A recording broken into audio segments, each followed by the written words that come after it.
The presentation tonight is the Birds of Schoolhouse Pond. Now we can go to the next slide.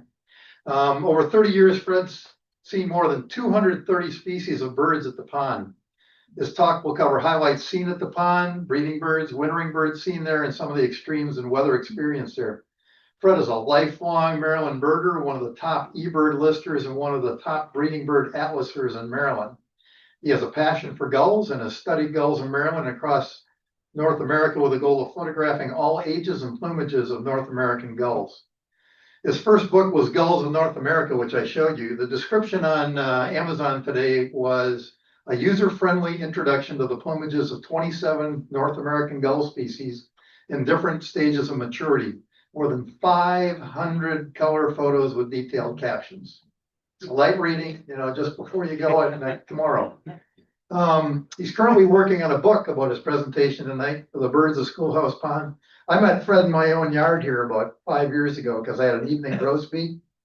And I wasn't showing up, so Fred just proceeded to atlas every bird that he saw in my yard, and then the grosbeak showed up, and we were both happy about how that went. Anyway, without any further ado, our speaker is Fred Schaffer. Okay, can you use that one? Very good.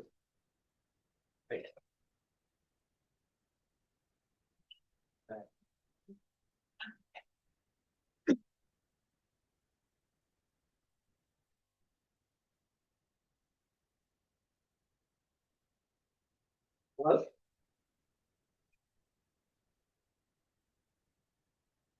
Can you hear me now? No. Let me try turning up the volume. 1 second.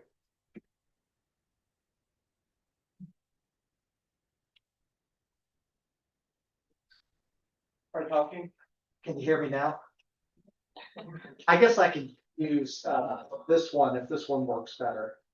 Yeah, let's just do that. I'll just try to keep it close.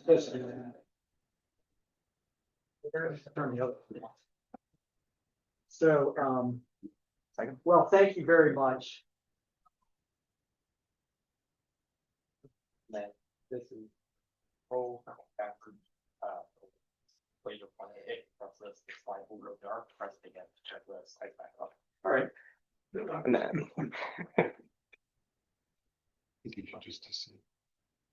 I don't know. Oh, did I just do something bad? No, you're good.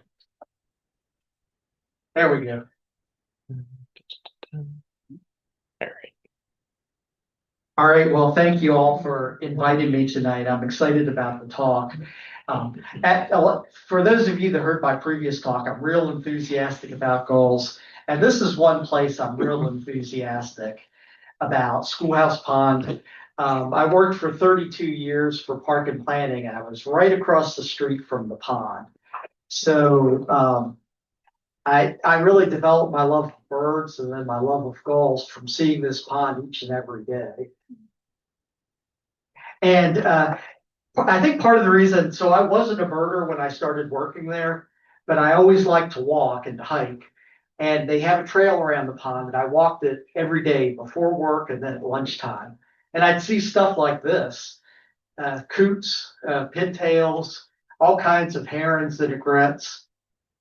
And it really just kind of whetted my appetite for learning what I was seeing. And I got one of those beginner guides. And then gradually I became a little more proficient with stuff. And there's a trail that runs around the perimeter of Schoolhouse Pond, and it's just 0.8 miles. So it's pretty good for a lunch break walk. Takes 20, 30 minutes, 45 if you see a lot of birds.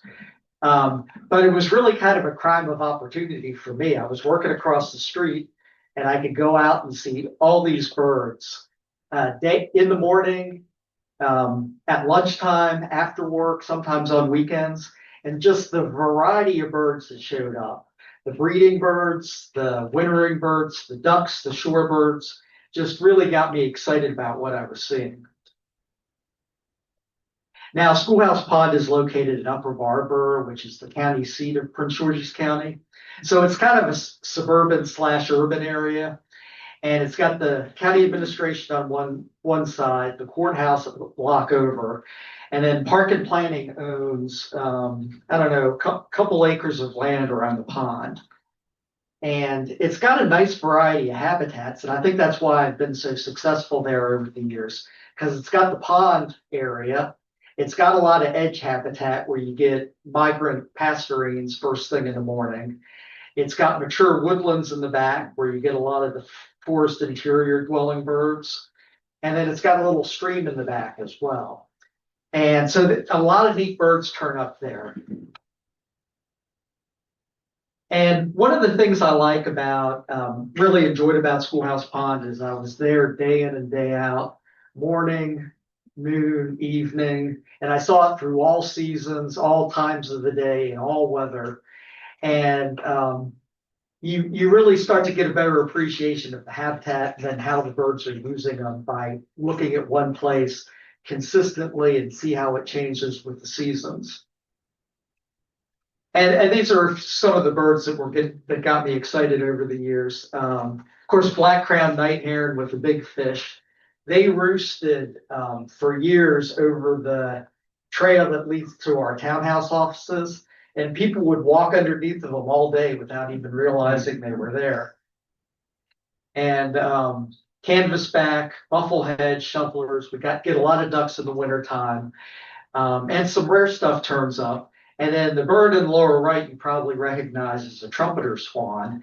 And that bird was hatched and banded in someplace in, I guess it was Ontario. And that was May 2005. And then in March 2006, this bird showed up in Schoolhouse Pond, and a sibling showed up at Oxbow Lake and Laurel. And they both stayed from March 2006 to something like May 2009, and then they left. So that was really interesting, and I was really excited about that. And of course, the trumpeters are becoming more regular in our area now, but I think it's probably because of that reintroduction program. And a lot of good stuff. Like I said, every day it was something different. A lot of birds breed at the ponds and with the variety of habitat it has. You get lots of waders. And again, the ducks and the terns and the gulls could be really, really impressive some days. Now, you might wonder, so I know these days a lot of people like, oh, well, I want a bird all over the world. I want to hear about Costa Rica or Australia or Africa or wherever. And you can see a ton of birds there. But I think there's a lot of value from knowing a local place and getting to know it and the birds real well. And I remember years ago, I was doing my Schoolhouse Pond thing. And that was where most of my checklists were submitted for the first 10 or 15 years, if not longer. And Mike Bowen said to me, he used to be on the records committee, and then I think he does work for eBird now. But he's like, oh, I really admire what you're doing with Schoolhouse Pond. It's just getting your local patch and then doing it every day. And I'm like, what are you talking about? I'd rather be, birding the country or birding the tropics or whatever. But I really did come to appreciate, and I really think for my 30 years in Upper Marlboro, birding the pond day in and day out was probably one of the most gratifying parts of it. And I did find a definition of a local patch, if you want to know what that is. And I think patch birding is more English than American, but I think some people do it in North America too. And basically, a local patch is somewhere close to where you live that you visit on a regular basis and get to know the birds that live there. A local patch could be anything, whether it's a local park, a patch of woodlands, a lake, gravel pit, estuary, coastline, or a mountain. Or I suppose it could be somebody's yard, like Russ, who has a great yard.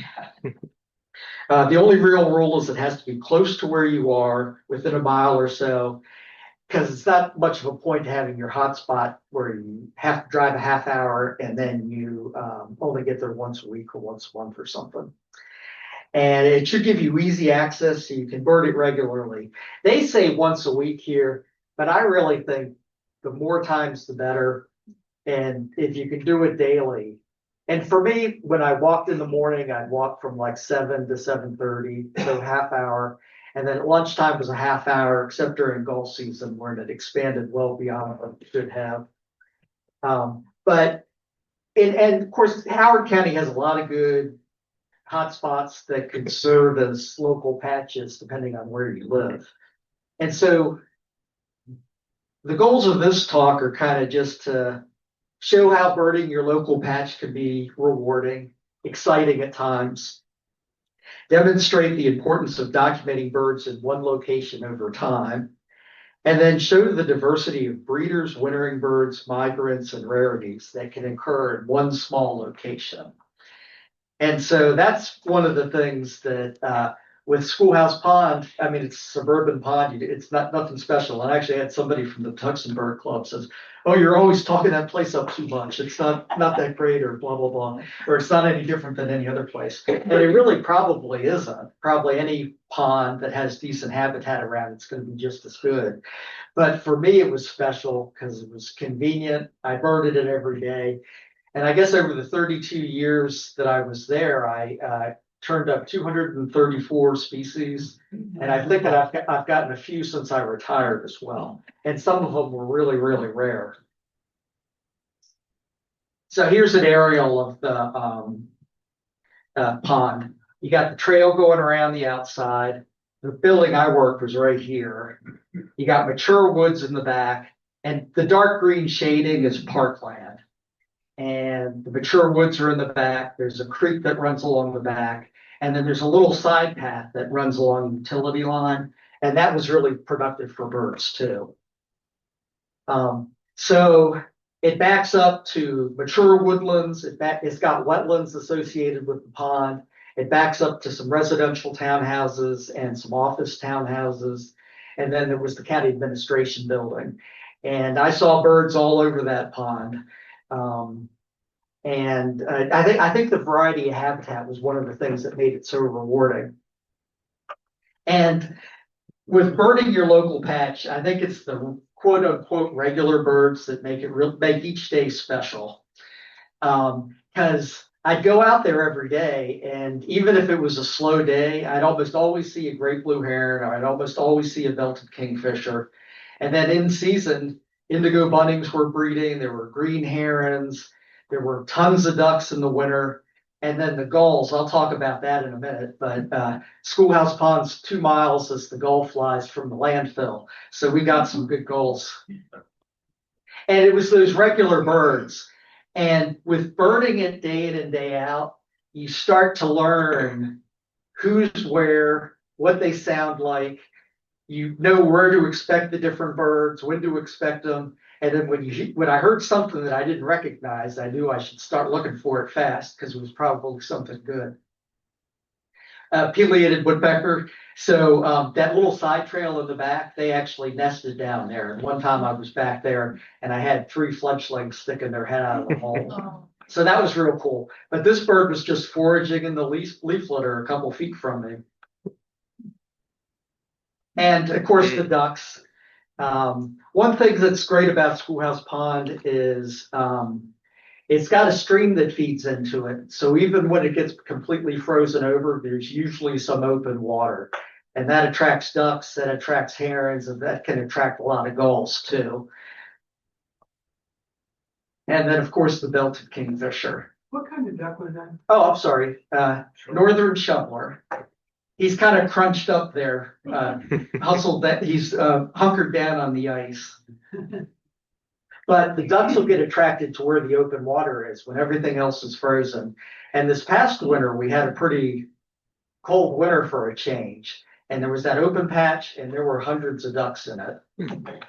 And the gulls were in big numbers too. Now the belted kingfisher, like I said, not rare, but you see it every day and it's special. And one thing I'll say about having your local patch near where you work is work can be stressful, life can be stressful, you deal with problems, you deal with headaches, you got life going on and everything. And just getting out and walking around the pond, it got me in the right mindset for starting the day. And then sometimes at lunch, I really needed to get out there for a half hour quiet time. And I can't think about the number of times where I'd be taking my walk and all of a sudden it would come to me what the answer to a particular problem was regarding an issue I was dealing with or a meeting or something. So I think it's really, it's probably good for your blood pressure having a local patch. And gulls and more gulls. This was from last winter. You can sort of see this is just a small part of the flock, but it was just a dizzying number of gulls. It was like that the whole time I was there. And when I first started in '89, every day there'd be thousands of gulls on the ice or thousands of gulls on the open water. And then in the morning and the evening, they'd be flying overhead. And I'm embarrassed to say I actually ignored them for a large part of that because I was like, oh my gosh, there's so many of them. What do you do? Where do you start? And then they all look different, but I think they're all the same species. How do you figure that out? But eventually, by seeing them day in and day out, I started to know the common ones, the ring-billed gulls, the laughing gulls, and then I started turning up some rare ones. And that actually led to what one of my other passions is, which is the Gulls of North America.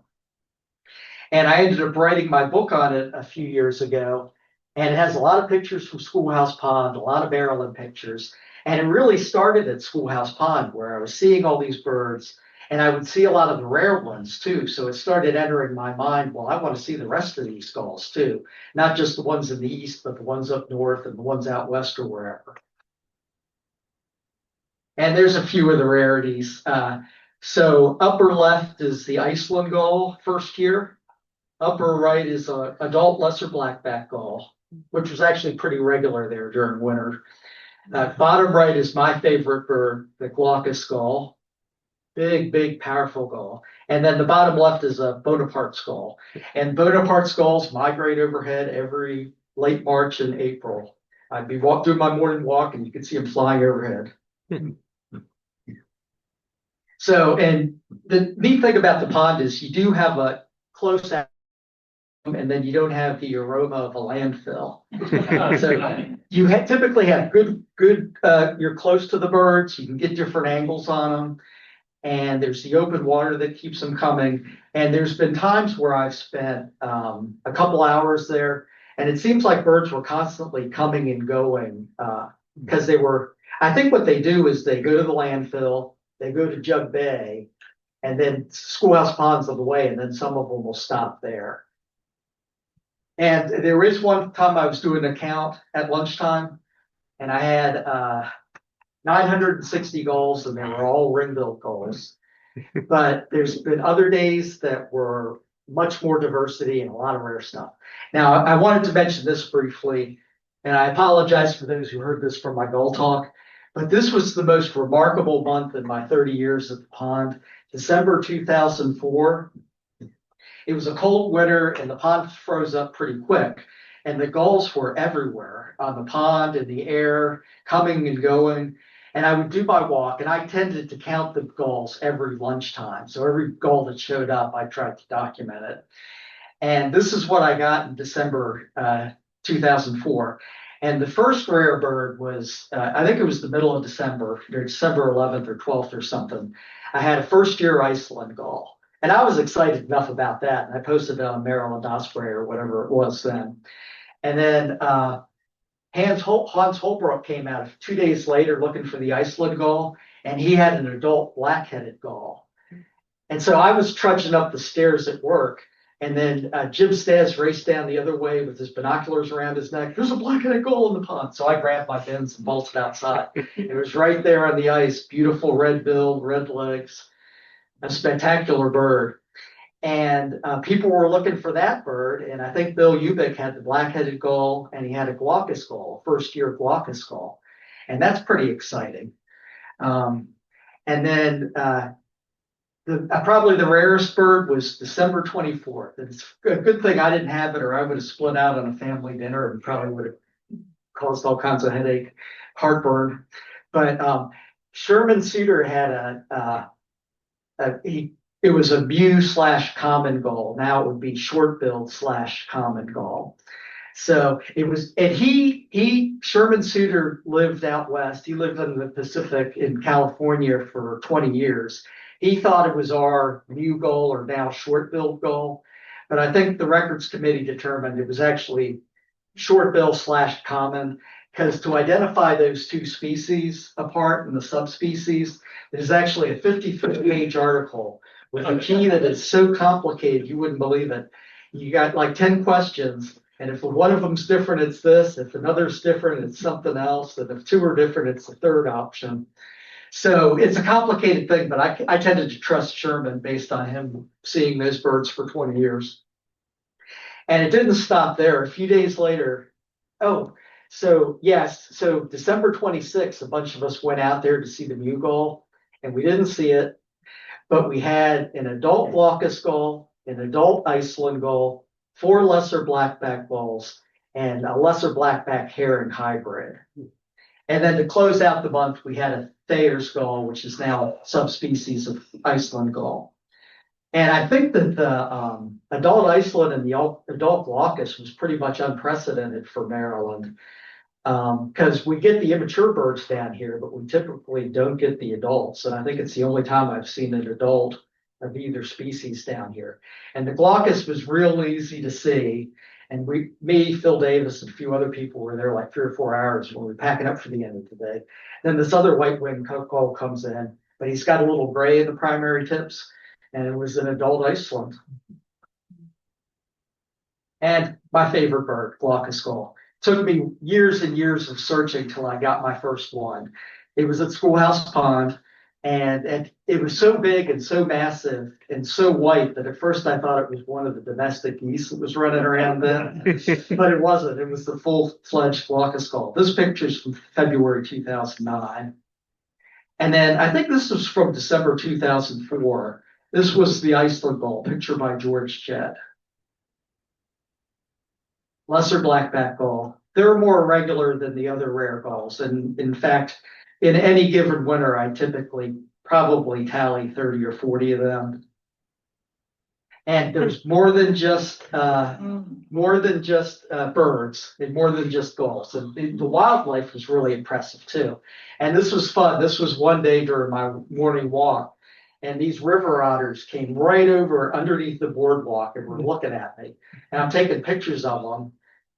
And so somebody from my work said, "Oh, it looks like they're ready for you to throw the beach ball over the side." But they were there for a couple days, and I had seen them periodically at the pond, and actually I saw them just a year or two ago too. But usually they're far away, and then when you see them running over the back trail, they make a real bizarre sight the way they run, because I think the legs are kind of short and then the back's way up there, but he can move pretty fast.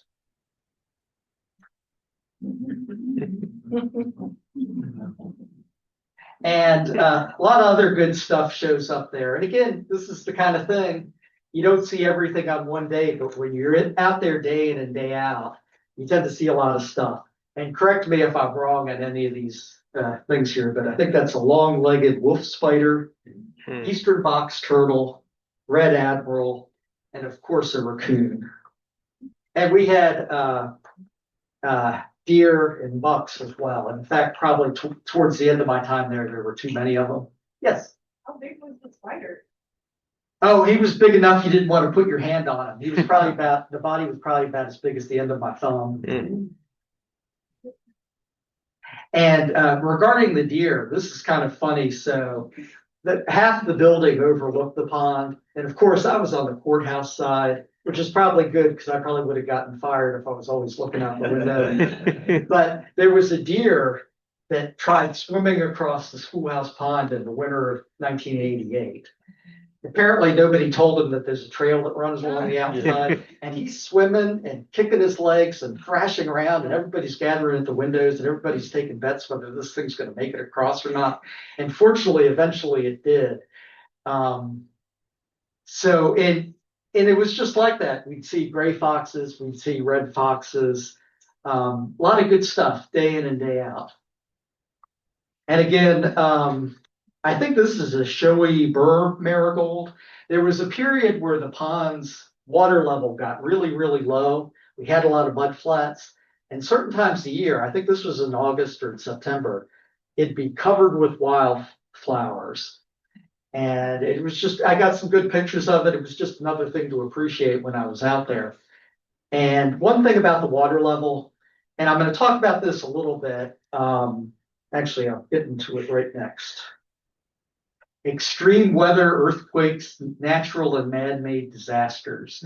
So that's something else when you're at one place long enough, you see all kinds of crazy stuff happen. And a lot of you probably remember this. And unfortunately, all these pictures are mine, except for some of the historical ones, because I didn't take them with me when I retired. But Tropical Storm Lee went over Upper Marlboro in the mid-Atlantic in 2011, September.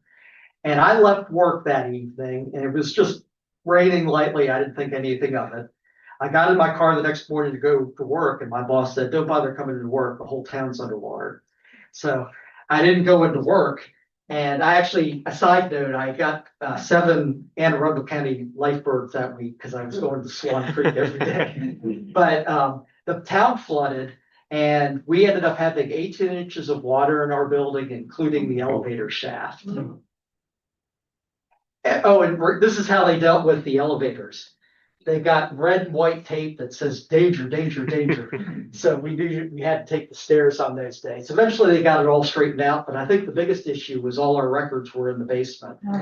So mold, and then it really accelerated our, what do they call it, digitizing. Oh, and this is Schoolhouse Pond during another flood. You can't really tell it here, but I think the water was up to the boardwalk in this picture. So Upper Marlboro and Schoolhouse Pond is all in the floodplain. The whole town of Upper Marlboro is. And we saw floods from time to time. We saw it come up to the road time to time. But coming to the building was a whole new thing. And I talked to the guy who was our facilities manager for the building. He was in it when it happened. And he said he was standing at the front doors. He was looking at the pond, and he could see the water from the pond lift up and then come across the road and then into the building. So it happened really fast. This isn't so much bird related, but was kind of interesting. And I had great pictures of this, but I didn't preserve them when I retired. The historic courthouse in Upper Marlboro burned to the ground in 2004. And my office was on that side of the building, and we were just sitting there, and flames are leaping out of the building, fire departments everywhere. I mean, literally the whole building was consumed, and the flames were jumping probably 50 or 60 feet in the air. And so we watched that for a while, and after a couple hours, they realized that the building was full of asbestos, and we better just evacuate because we're probably breathing all of it in. But this picture was actually from the Los Angeles Times. Now, one of my favorite weather events at the pond was Snowmageddon. 2 blizzards, back-to-back blizzards, in 2010, February 2010. And I didn't mention it on this talk, but with the gulls, you tend to get the biggest numbers and the biggest diversity when the weather's really, really bad. And I also find you tend to see a lot of other good birds too, because I think they come out or maybe they're more visible. But this blizzard was really something else. And the first one hit in the middle of the day, and I was at work. I had walked at lunchtime, and there were a bunch of gulls and everything. And then they let us go early so we could get home while it was still safe. So I went out to the pond and started scoping through the gulls. And there were a bunch of them there. And that gull in the middle there, at first I misidentified it as a black-headed gull. I'm sorry, a Bonaparte's gull, because it was snowing so hard and it was so dark, the bill looked all black to me. But I was looking at the pictures later, and it was a black-headed gull. So a really, really rare gull. I'm searching through these gulls in the scope. There were ringbills, there were great blackbacks, there were herring, and then there was this black-headed gull at Schoolhouse Pond. And I watched it for a while. I got a few crummy pictures. My camera wasn't the best back then. And plus the conditions were really, really tough. And I actually packed it up when I noticed I was getting accumulating snow and ice on my scope. And it was a fight getting home too. So this was the day before the second blizzard, and the black-headed gull was still there. And the pond was totally frozen over, and the snow almost came up to the boardwalk, which was several feet above the level of the pond. There's a slightly better picture of the black-headed gull. You can see the red bill. And I guess in my 32 years there, I saw 4 black-headed gulls in the pond, 2004, 2007, 2010, and 2012. So you look at the ring-billed gulls every day, and you never know, there might be something out there. And this is all during the blizzard. There are also 2 abnormal gulls. The one on the top is a leucistic gull, where part of the plumage is white. And then the one on the lower left is a normal looking ring-billed gull, but it doesn't have a ring on its bill. And people were saying, oh, maybe it just has some mud on its bill or something. But I never saw that in the pictures. It just looks like it's atypical. And in my years there, I did see 1 pure albino ring-billed gull. And that if seeing a pure white gull, small white gull, can really get you going, because you start thinking ivory gull or something. But it was a ring-billed gull, totally white plumage, and then the bare parts were pink, and then the ring was orange. So it was really, really cool looking. Oh, and one thing Park and Planning started to do, they used to put salt down on the boardwalk, because we actually have to use the boardwalk to get to our satellite offices. And they figured the salt was bad for the water, so they started throwing bird seed down. It's great for me. And you might, these pictures aren't very good, but tree sparrow, American tree sparrows were under the boardwalk feeding on the seed. And there was a whole host of other birds too. I think there were white-crowned sparrows, tons of juncos and whitethroats.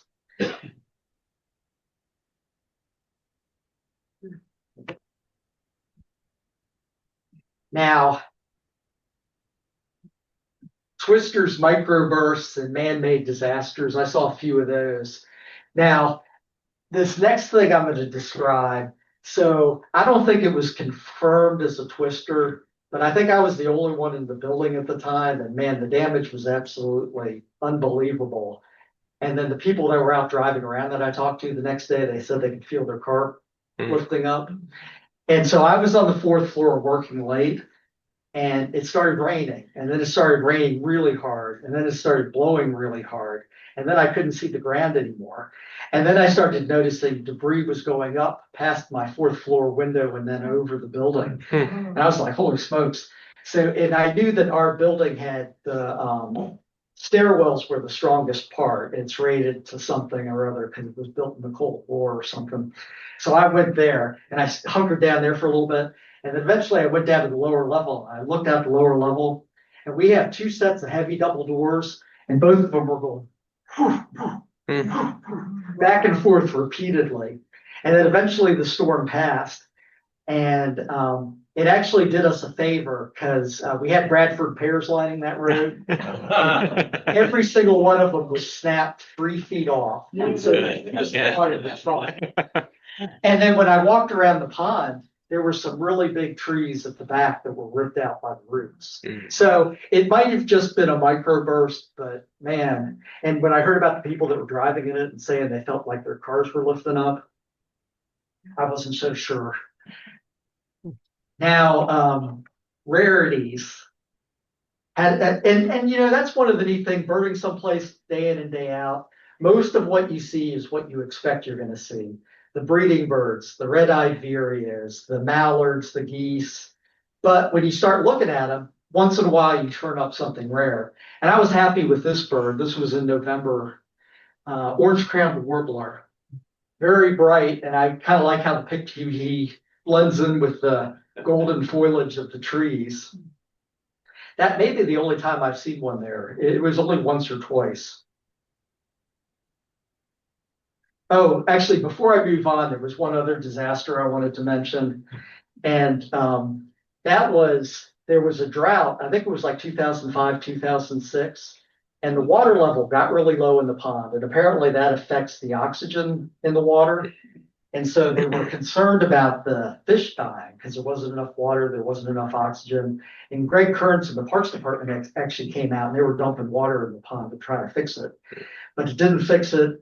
There was a fish kill. It was horrendous. There were a lot of fish in there. A lot of them died. They were all lined along the banks. But I kept walking around the pond. And the next morning I went out, and there were like 90 black vultures on the grounds, in the trees, on the boardwalk, on the pilings. And then there was a day, and I don't remember the exact numbers, but there were like 30 great egrets, almost as many great blues, both night herons, little blue herons, snowy egrets, a couple species of terns, and they all descended. Somehow they got word that, or they smelled it, that this had taken place. And say what you will about black vultures, they had that place cleaned up like you wouldn't believe in like 2 or 3 days. This is a really crummy picture, but this was one of the better rare birds. A common gallinule spent the summer there in 2010. And he was there the whole summer. As far as I know, there was just one. But as the summer went on, I was starting to think that there might have been a second one because the color of the bill changed a little bit. But I think that might have just been changing with the seasons.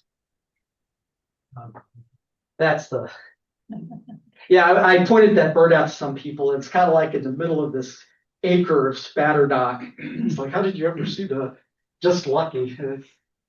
And Wilson snipe, they used to be very, very regular at the pond when water level was low. There'd be some mornings I'd walk around the pond and there'd be 50 or 60 of the mud flats at the back of the pond.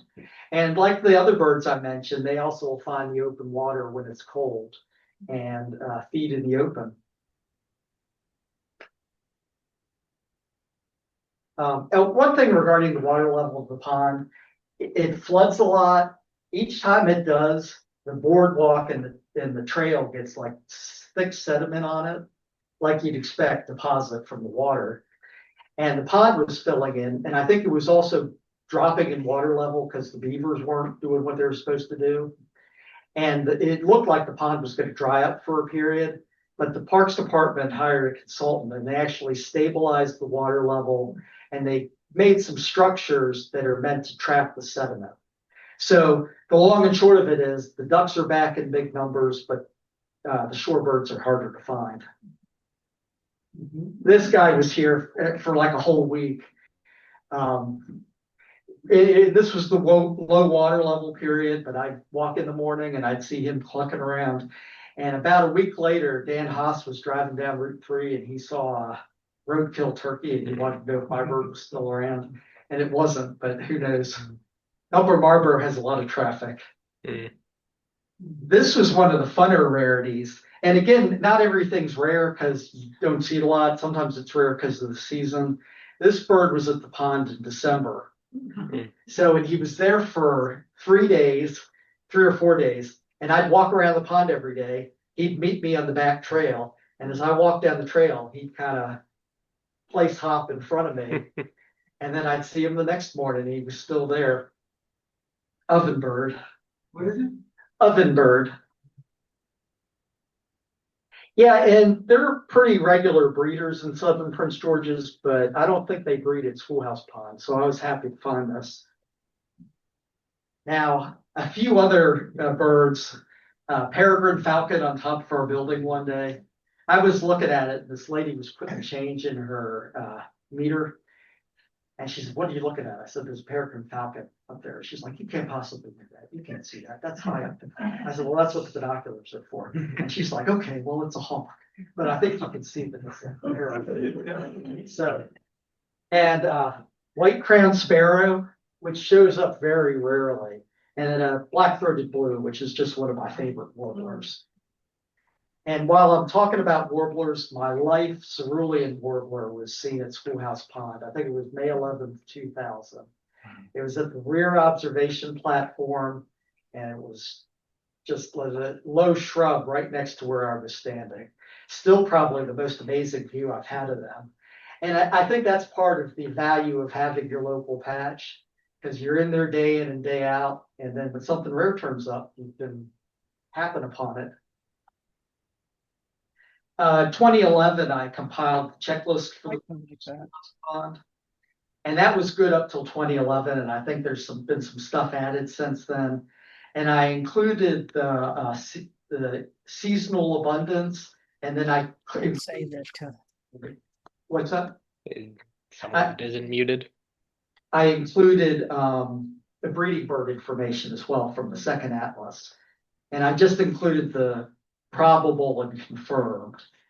But this is ready to be updated. It doesn't include two of my better rarities.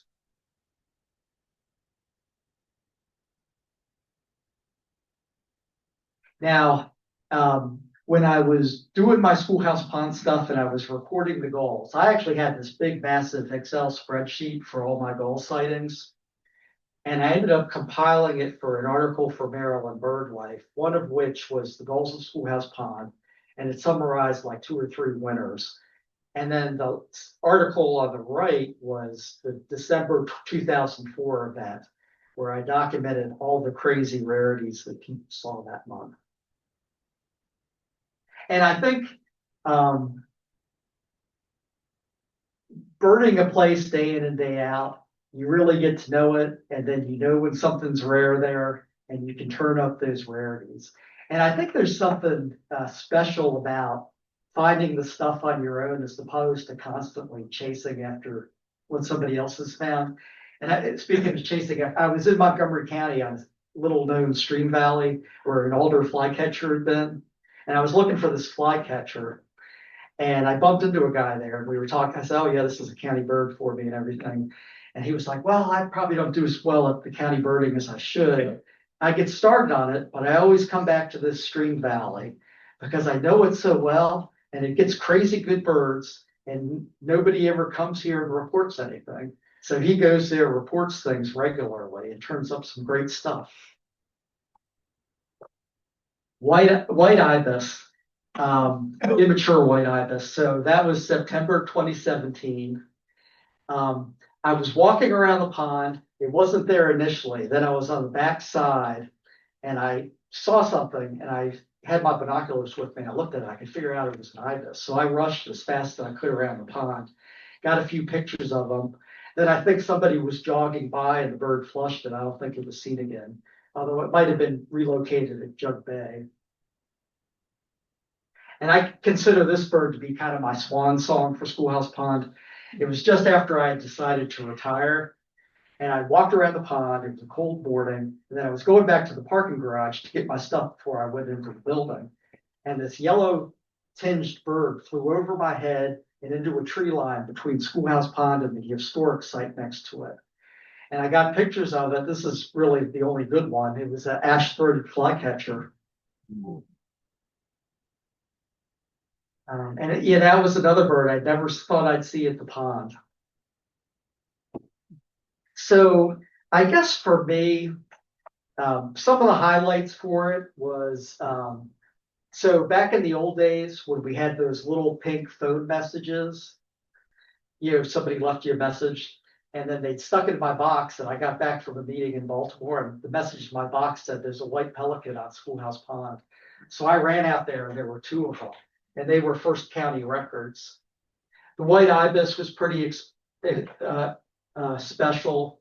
And then October 2004, there were 2 avocets that flew over with a group of yellowlegs. And it was first light, it was a sunny day, they were lit up and you could really see all the field marks, just an incredible bird. Also in that month, I think October 2004, I saw something that I'd never seen before or since at Schoolhouse Pond. I had 2 formations of snow geese go over. And occasionally you'll get a snow goose drop in. And we've had Ross's geese and greater white-fronted geese. But I had never seen formations of snow geese in Schoolhouse Pond before. There was a Eurasian widgeon in the early 90s. Like I said, both Ross's and greater white-fronted geese. I think greater white-fronted geese showed up 3 times. And again, that's the thing. You're out there every day. You check through all the Canada geese. You can turn up some cackling geese, and there might be a greater white-fronted in there. And then the gulls were special. Glaucus gull's my favorite bird. That's what my email is, glaucusgull@verizon.net. Saw my first one at the pond. Saw my first Iceland gull at the pond. Thayer's gull, Cumlin's gull, black-headed gull, had 1 little gull fly over on a fall day.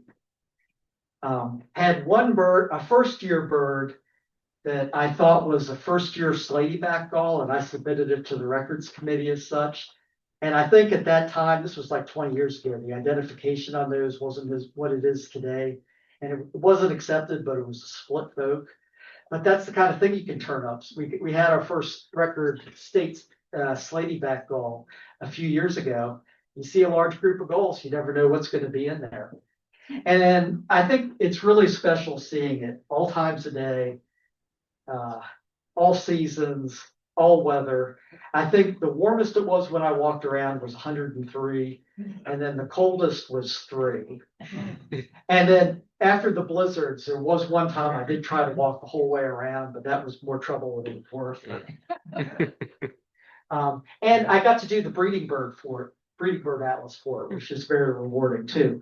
One day I was birding there and I saw a bird fly to a tree. It was a nest. It was a yellow-throated vireo. And there's also yellow-billed cuckoos nesting there. Killdeer eggs, they nested. And then, so, like I said, just find your local patch. I hope this inspires you to find a place close to home that you can bird regularly and see what you turn up. And like I said, for my, I guess, 35, 40 years of birding, the Schoolhouse Pond has been pretty special. It's been one of the more memorable aspects of it. It's something I wouldn't trade. And it's probably something I'll never be able to replicate because I don't work down there anymore. And there's a few places I go a couple times a week now, but it's just not the same as being out there each and every day. So just my quick conclusions: find your own local patch and bird it often, document it through the seasons. And of course, eBird is great for doing that. Get to know the regular breeders, wintering birds and migrants, and then find some rarities along the way. By birding one little patch, you never know what you're going to discover. That's it for me. Does anybody have any questions?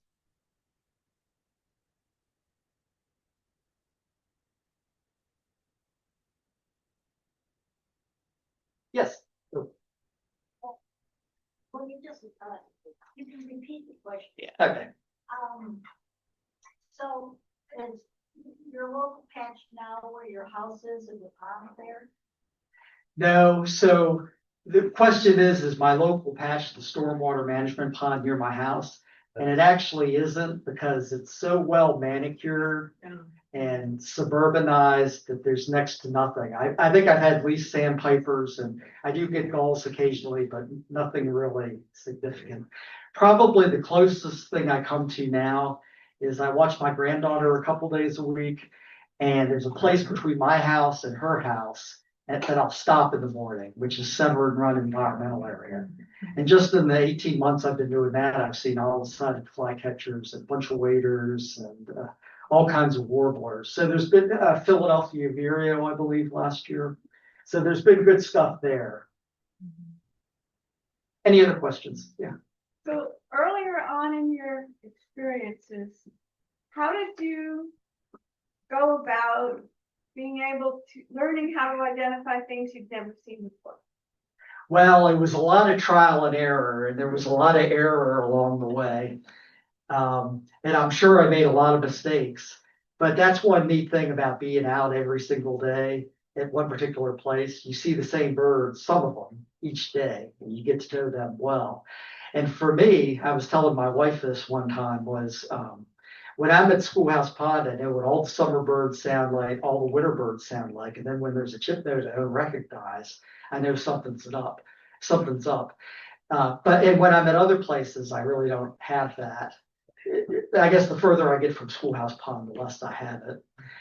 But one other advantage I had was Jim Stas worked 2 cubicles over too, so I peppered him with questions pretty regularly as well. And the gulls were the toughest. They're the toughest to learn, I think. But it was the perfect ground for learning them, because the only way you're going to identify a rare California gull is if you know what ring-billed gulls look like at all ages and all seasons.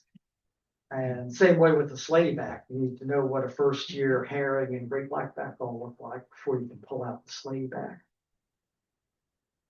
Yes. What's the origin of the poem?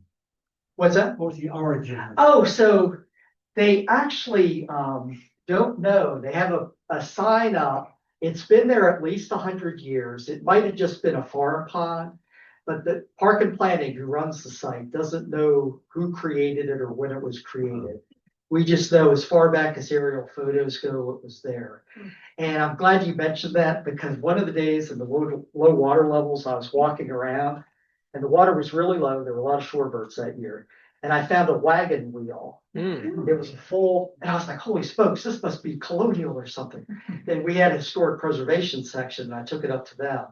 And they were like, no, but it's probably 1900 to 1910, which is still kind of interesting. And as they put it, and probably as most of you know, back in those days, I think when people had stuff they didn't want, they just threw it in the ditch or in the pond or whatever. So who knows what else is down there? Yes, sir. Yeah, actually, dovetailing off of that, how about the future? You mentioned the silting issues that they're trying to control. I mean, is the pond going to silt over and be a plain soon, or what do you think the future is? So I suppose they may have to address silting at some point, but I think what they did is good for the short and midterm because they're capturing the sediment that's coming into it, and they've raised the water, they've stabilized the water level. I think people noticed it gradually getting lower, but then when the beavers weren't doing their job, then it got real low, and then they decided to stabilize it. I suppose they could end up having to dredge it, like, I guess it's Cache Lake. Didn't they dredge that like 15 years ago, and it looks like they already need it done again?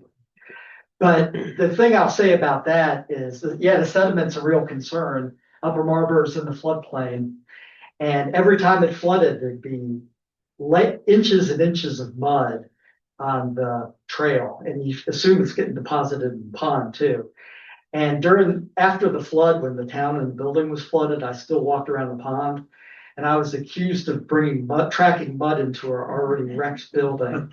Although admittedly, the fourth floor wasn't impacted by the flood waters. Any other questions? It's a great spot, yeah. How big is the schoolhouse pond compared to Centennial Lake? Oh, it's much smaller. So Centennial, what does that take? Like 2 or 3 hours to walk around? Wow. And Schoolhouse Pond, 3 miles, I think. yeah, so Centennial's 3 miles, Elkhorn's 1.7, Schoolhouse Pond is 0.8. So it's kind of a manageable size for a quick trip. Oh, and the other thing, if you go during the week and you use the meters, they monitor them relentlessly. And there was one day I was driving home from work and I had a pass and I was in the parking garage. And then I saw these gulls out there and I pulled over and stopped and I looked at it for 20 minutes. And then when I came back, there was a ticket on my car. I don't think I had anything rare on that visit either.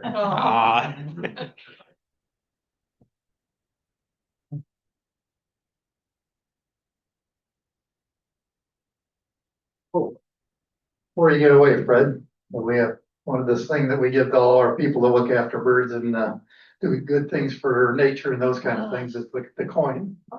So here's the coin from the club. Then you have to. Thank you so much. This is a great talk. You reinforced that thing about all you got to do is walk out your door and you're going to see something that takes your breath away every day. And I do have some copies of the checklist here. And there's a few copies of my book if you want to take a look at that. And Thanks a lot. we'd like to see you come back next month because we'll have a presentation on the Maryland Biodiversity Project by Sue Muller. So hope to see you again next month. That'll be better.